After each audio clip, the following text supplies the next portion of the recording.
하나님의 은혜와 평강이 이 말씀을 듣는 모든 분들과 함께 하시기를 간절히 기도합니다. 우리의 삶이 예배가 되고 예배가 삶이 되는 깊은 영적 여정에 여러분을 초대합니다. 잠시 귀를 기울이시기 전에 이 채널의 구독과 좋아요를 통해 더 많은 영혼들이 이 은혜의 말씀을 함께 나눌 수 있도록 도와주시길 부탁드립니다. 여러분의 작은 손길 하나가 하나님의 귀한 말씀을 널리 전하는 아름다운 통로가 될 것입니다. 주님의 이름으로 축복합니다. 어떤 이들은 서양 철학의 모든 역사가 플라톤과 아리스토텔레스의 가르침에 대한 각주에 불과하다고 말합니다. 오늘 저는 이 자리에 서서 우리가 나누게 될 모든 이야기 역시 먼저 선포된 하나님의 말씀이라는 거대한 진리에 대한 작은 각주가 될 것이라 생각하며 깊은 두려움과 떨림을 느낍니다. 오늘날 많은 교회들이 현대적인 예배라는 유행에 휩쓸리는 경향이 있습니다. 우리는 이러한 유혹에 저항하며 우리가 드리는 예배의 모든 순서와 요소들이 과연 하나님을 기쁘시게 하는 방식에 따라 구성되었는지 신중하게 점검해야 합니다. 제가 밤잠을 설치며 고민하는 것은 우리의 예배가 너무 경건하거나 형식적이어서가 아닙니다. 오히려 우리가 마땅히 갖추어야 할 경외심과 진지함이 부족하지는 않은가 하는 두려움 때문입니다. 하나님의 말씀이 우리에게 요구하시는 방식, 그분이 명령하신 방법대로 예배하라는 부르심 앞에 제 자신을 다시 한번 돌아보게 됩니다. 특히 목회의 자리에 있는 우리들은 비판의 화살을 항상 자기 자신에게 먼저 겨누며 하나님 앞에 겸손히 엎드려야 합니다. 지금 우리가 드리는 이 예배가 정말 주님께서 원하시는 것인가 끊임없이 자문해야 합니다. 오늘 우리가 함께 묵상할 말씀은 히브리서 12장입니다.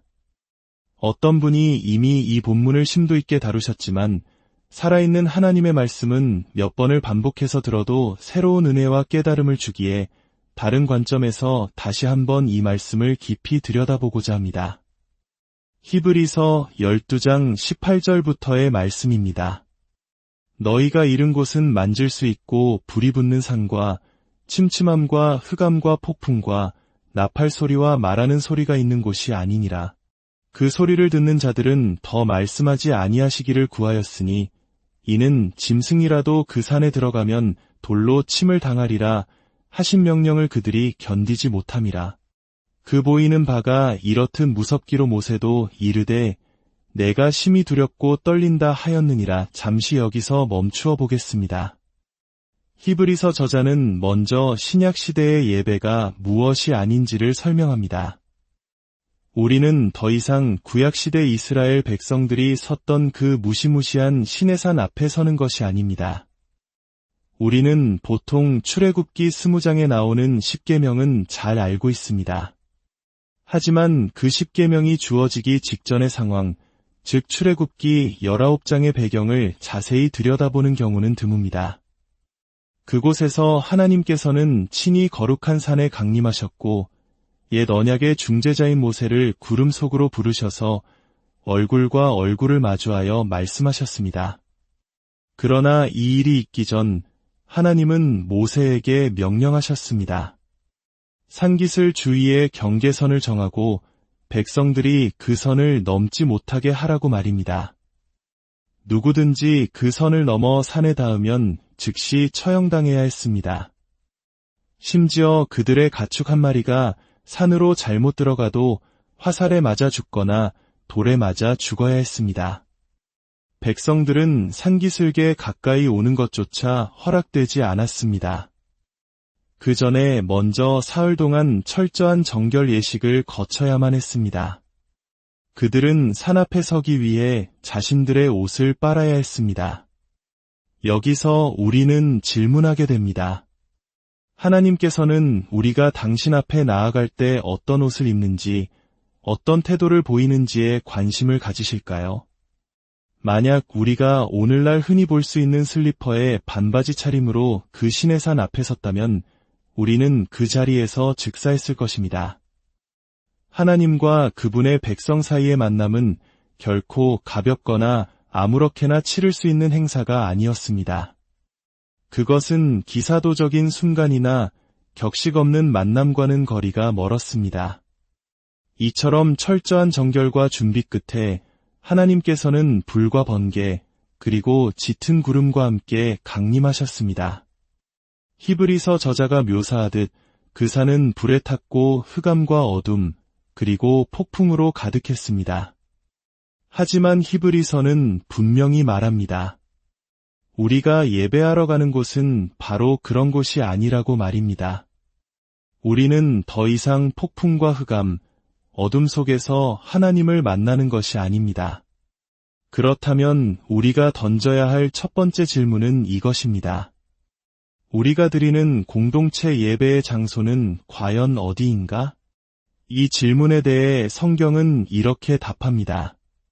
그러나 너희가 이른 곳은 시온산과 살아계신 하나님의 도성인 하늘의 예루살렘과 천만 천사와 하늘에 기록된 장자들의 모임과 교회와 만민의 심판자이신 하나님과 및 온전하게 된 의인의 영들과 새 언약의 중재자이신 예수와 및 아벨의 피보다 더 나은 것을 말하는 뿌림핀이라. 여러분, 방금 제가 읽은 이 말씀을 우리는 진정으로 믿고 있습니까? 우리가 예배를 위해 함께 모일 때 우리가 실제로 하늘로 올라간다고 생각하십니까? 제가 몇 년 전 한 교회에서 말씀을 전할 때의 일입니다. 그 교회는 35명의 성도가 모이는 작은 공동체였지만 예배당은 수백 명을 수용할 수 있을 만큼 아주 컸습니다. 저는 강단에 서서 이렇게 말했습니다. 제가 오늘 조금 긴장한 것처럼 보이더라도 양해해 주시기 바랍니다. 이렇게 엄청나게 많은 회중 앞에서 말씀을 전하려니 사실 조금 위축됩니다. 사람들은 모두 웃었습니다. 저는 진지하게 다시 말했습니다. 농담이 아닙니다. 여러분은 지금 이 자리에 모인 회중의 규모를 알고 계십니까? 사람들은 제가 무슨 헛소리를 하나 하는 표정으로 저를 쳐다봤습니다. 저는 그들에게 방금 읽은 히브리서 12장의 말씀을 읽어주었습니다. 그리고 물었습니다. 여러분, 우리가 주일 아침 교회 문턱을 넘을 때 우리는 단지 세속적인 공간에서 거룩한 공간으로 평범한 곳에서 특별한 곳으로 이동하는 것만이 아님을 아십니까? 우리는 땅의 영역에서 하늘의 영역으로 들어서는 것입니다. 만약 여러분이 예수 그리스도 안에 있고 그리스도께서 여러분 안에 계시다면 여러분은 그분과 신비로운 연합을 누립니다. 또한 그리스도 안에 있는 다른 모든 성도들과도 연합하게 됩니다. 이것은 단지 우리 지역 교회에 있는 사람들만을 의미하는 것이 아닙니다. 모든 시대의 교회와 연합하는 것을 의미합니다. 사도신경에서 우리는 성도가 서로 교통하는 것을 믿는다고 고백합니다. 라틴어로는 코뮤니오 상토룸입니다.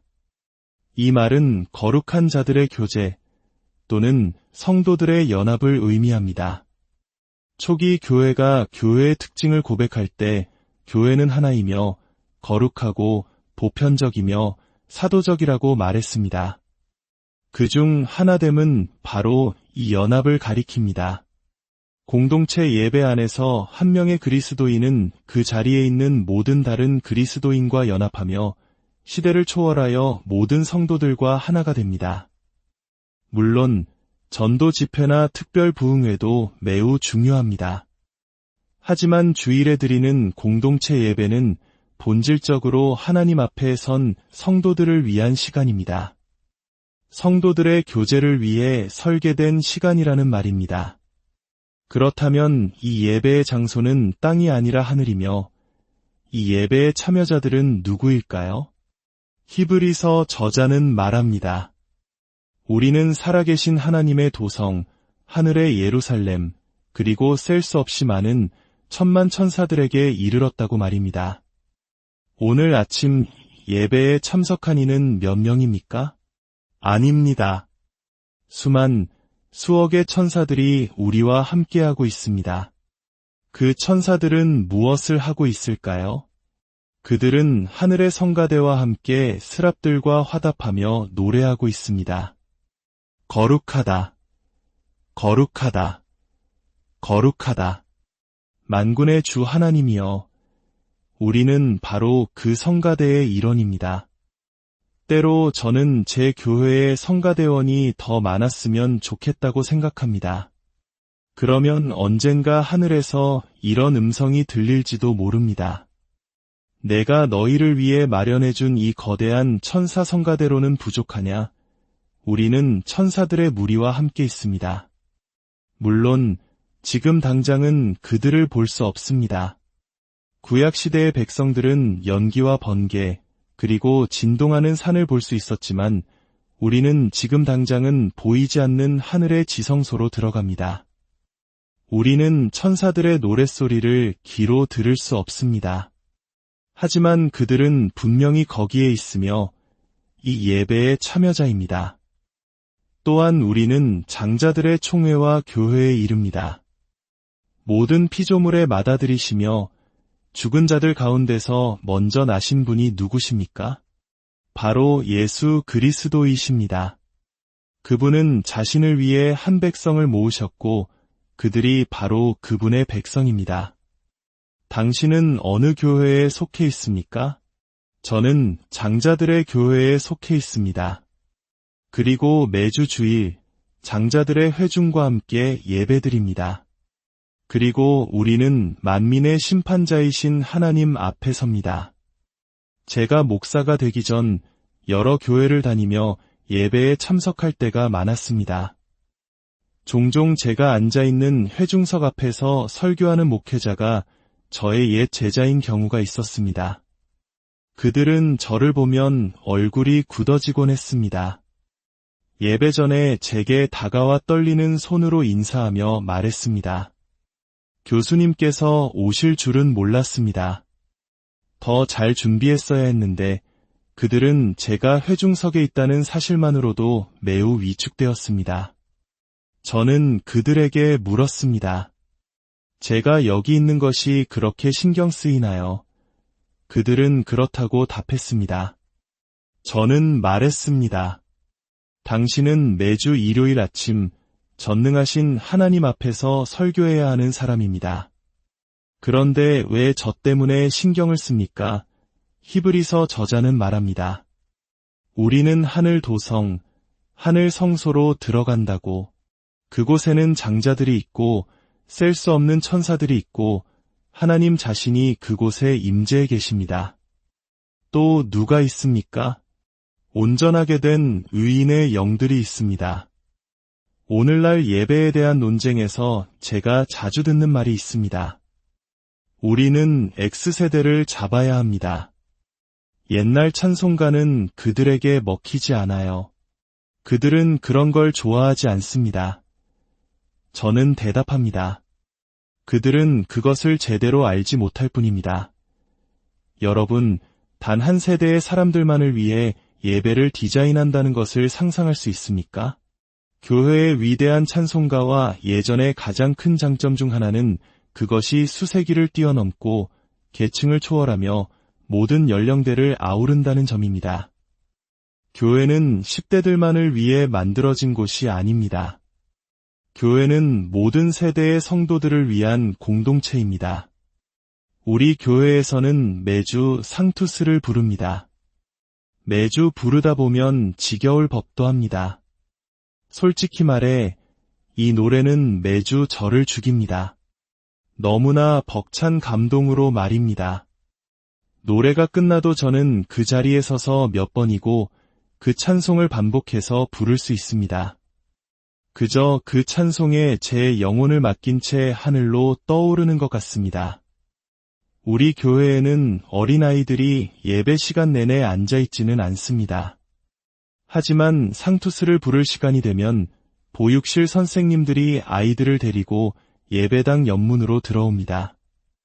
아주 어린 아이들까지도 함께 거룩하시다를 부릅니다. 그 아이들은 평생 상투스를 잊지 못할 것입니다. 왜냐하면 그 노래는 너무나 풍성하고 깊어서 수세기에 걸친 성도들의 교제를 느끼게 하기 때문입니다. 그 자리에 참석한 온전하게 된 의인의 영들, 즉 먼저 세상을 떠난 믿음의 선배들도 그 찬송을 함께 부르며 기뻐할 것입니다. 마지막으로 우리는 새 언약의 중재자이신 예수와 및 아벨의 피보다 더 나은 것을 말하는 뿌린 피 앞에 나아갑니다. 우리는 그리스도의 임재 앞으로 나아갑니다. 물론 예수님은 우리의 친구가 되어주시고 우리를 친구라 부르십니다. 우리가 의롭게 되었기에 하나님과 화평을 누리고 그분 앞에 담대히 나아갈 수 있다는 것도 압니다. 하지만 담대히 나아오라는 초대는 결코 오만하게 나아오라는 초대가 아닙니다.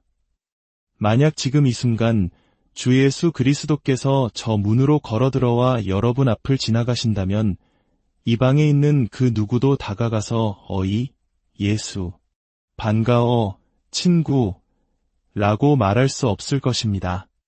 아무도 그렇게 못할 겁니다. 여러분은 그분의 발 앞에 얼굴을 대고 엎드려 경배할 것입니다. 여러분은 스스로 그것을 압니다. 바로 그분을 우리가 주일 아침에 만나러 가는 것입니다. 우리는 그분의 임재 앞으로, 하나님의 임재 앞으로, 천사들의 임재 앞으로 나아가는 것입니다. 그렇다면 우리는 스스로에게 물어야 합니다. 하늘의 지성소에 들어갈 때 어떤 종류의 행동이 적절한가? 어떤 종류의 활동이 합당한가? 이제 히브리서 본문이 언급하는 아벨의 이야기로 넘어가 보겠습니다. 창세기 4장을 보면 인류 최초의 예배에 대한 기록이 나옵니다.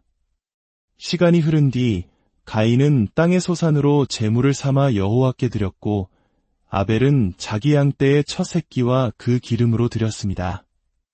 여호와께서 아벨과 그의 제물은 받으셨으나 가인과 그의 제물은 받지 아니하셨습니다.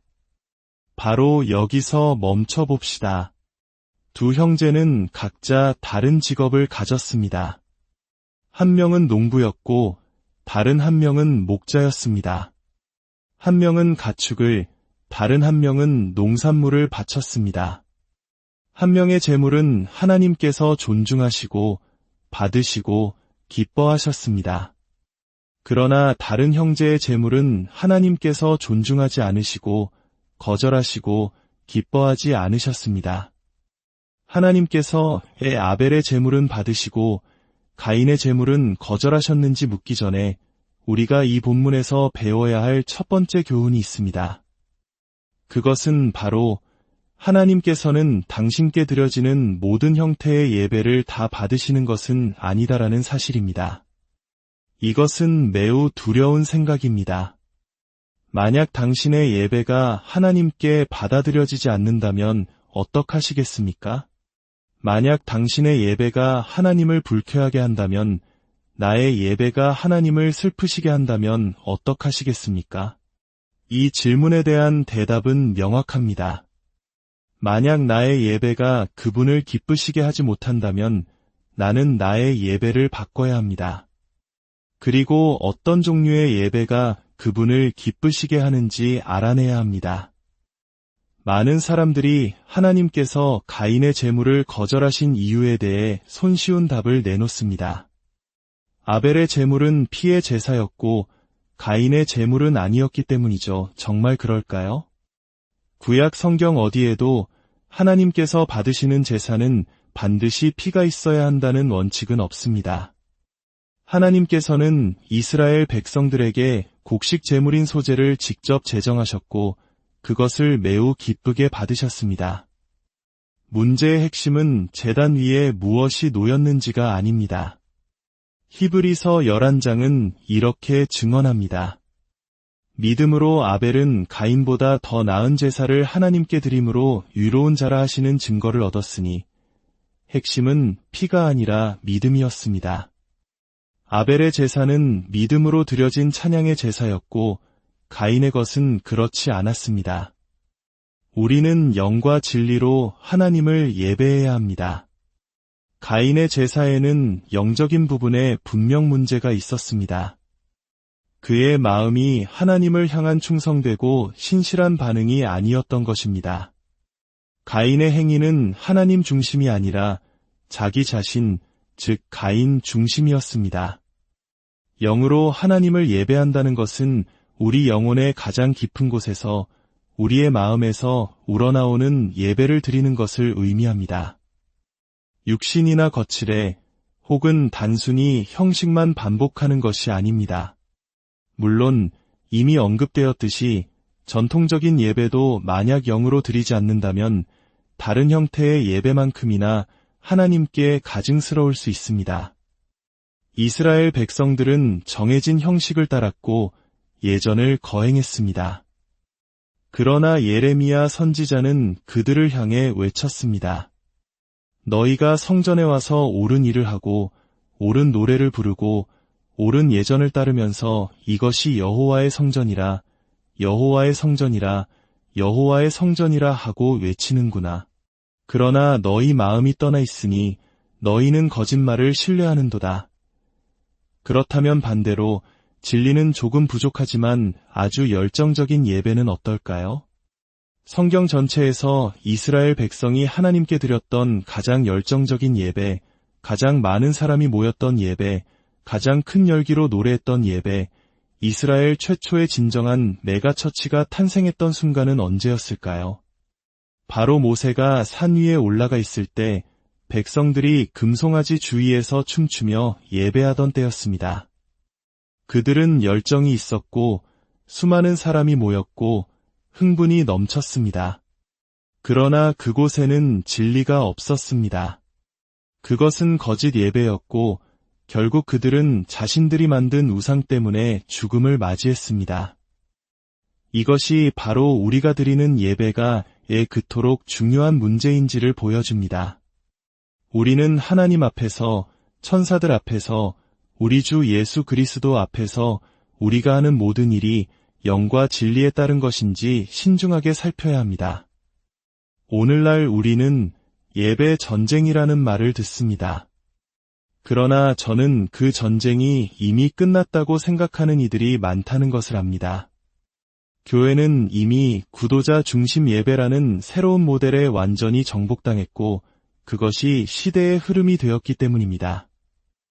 하지만 예배 방식에 대한 의견 차이가 정말 심각한 문제일까요?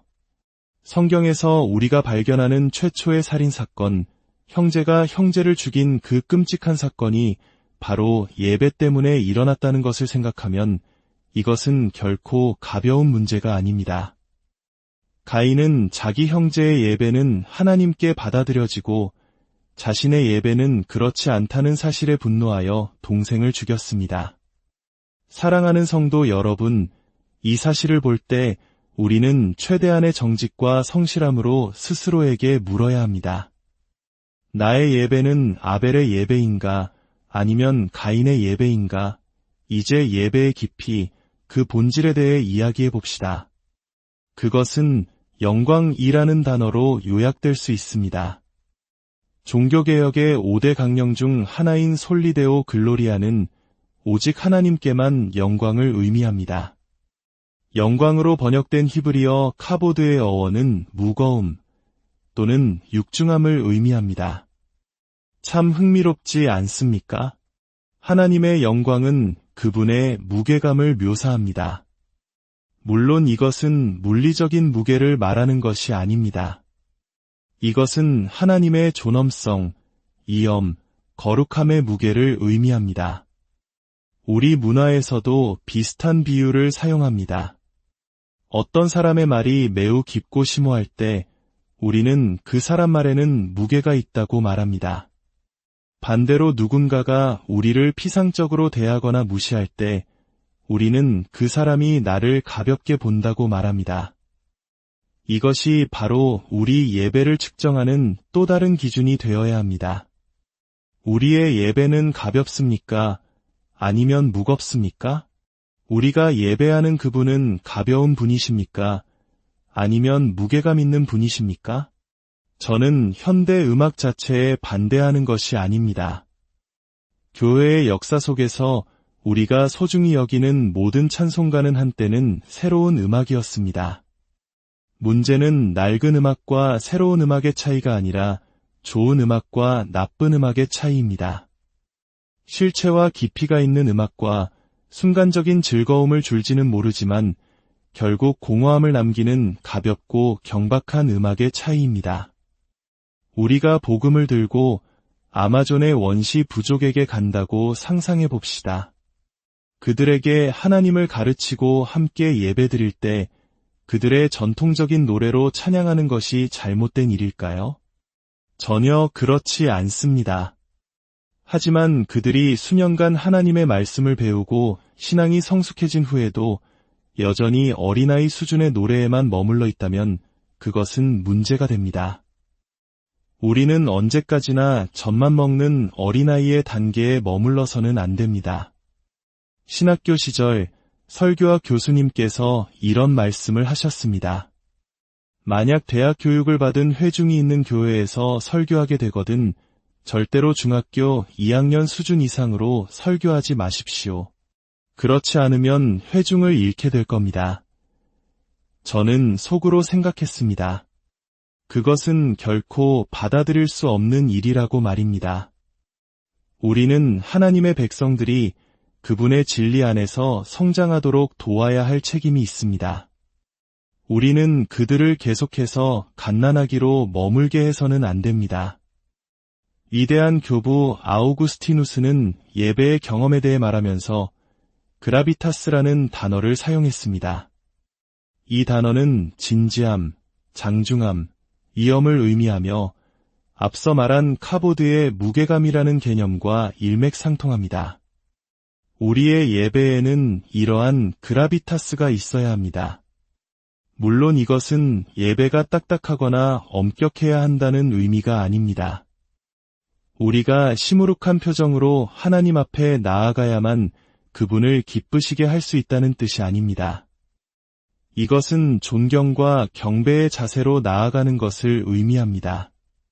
만약 하나님께서 지금 이 순간 모든 것을 소멸하시는 불꽃으로 당신 앞에 나타나신다면 우리는 더 이상 어떻게 그분 앞에 나아가야 할지를 논쟁하지 않을 것입니다. 간단히 말해 우리가 주일 아침 교회에 올 때 기억해야 할 것은 단 두 가지입니다. 바로 하나님이 누구이신가와 내가 누구인가입니다. 만약 우리가 이 두 가지를 올바르게 기억한다면 우리의 예배가 인간 중심이 아닌 하나님 중심이 될 것이고 우리의 모든 행동은 자연스럽게 그에 맞게 정의될 것입니다. 25년 전 저는 잃어버린 영혼들을 구원하려는 비전을 가진 한 젊은이를 만났습니다. 그는 한때 교회에 다녔지만 지금은 교회를 떠난 수천 명의 사람들을 대상으로 설문조사를 했습니다. 왜 교회를 떠났습니까? 라는 질문에 가장 많이 나온 첫 번째 대답은 교회가 지루해서였고 두 번째는 교회가 현실과 무관해서였습니다. 그는 결론을 내렸습니다. 이 세대를 그리스도께 인도하려면 교회를 완전히 뜯어고쳐야 한다. 교회의 모습, 기능, 음악 모든 것을 바꿔서 누구도 우리 교회에 와서 지루하다고 느끼거나 현실과 무관하다고 말하지 않도록 만들겠다. 그리고 그 사람은 오늘날 미국 예배의 모습을 혁명적으로 바꾸었고 가장 크고 빠르게 성장하는 교회를 세웠습니다. 저는 그에게 말했습니다. 성경을 보면 하나님을 만난 사람들의 반응은 다양합니다. 어떤 사람은 울고, 어떤 사람은 기절하고, 어떤 사람은 기뻐서 뛰고, 어떤 사람은 두려움에 떱니다. 하지만 성경 어디에서도 살아계신 하나님을 만나고 지루해하는 사람은 단 한 명도 찾아볼 수 없었습니다. 그것은 인간적으로 불가능한 일입니다. 또한 살아계신 하나님을 만나고 하품하며 돌아서서 별거 아니네, 현실과 무관하군이라고 말하는 사람도 없습니다. 잃어버린 영혼들에게 다가가는 방법은 그들로부터 살아계신 하나님을 숨기는 것이 아닙니다. 만약 당신이 살아있고 흥미진진하며 의미 있는 예배를 원한다면 당신의 모든 힘을 다해 그 예배 안에서 살아계신 하나님의 성품이 온전히 드러나도록 해야 합니다. 마지막으로 한 가지만 더 덧붙이고자 합니다. 오늘날 많은 사람들이 읽을 수는 있지만 읽으려 하지 않는 시대에 살고 있습니다. 우리는 더 이상 책을 읽는 민족이 아닙니다. 그런데 이상하지 않습니까? 하나님께서 우리를 양육하시고 그리스도의 장성한 분량에 이르게 하시기 위해 선택하신 방법이 바로 그분의 말씀을 통해서라는 사실이 말입니다.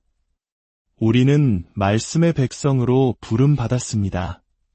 오늘날 교회의 건축 양식을 보십시오. 강단 중앙에 무엇이 있습니까? 더 이상 강단이라고 부르기도 어렵습니다. 그곳은 하나의 무대가 되었습니다. 그리고 그 무대 위에는 투명한 플렉시글라스로 만든 가볍고 쉽게 옮길 수 있는 작은 연단이 놓여 있습니다.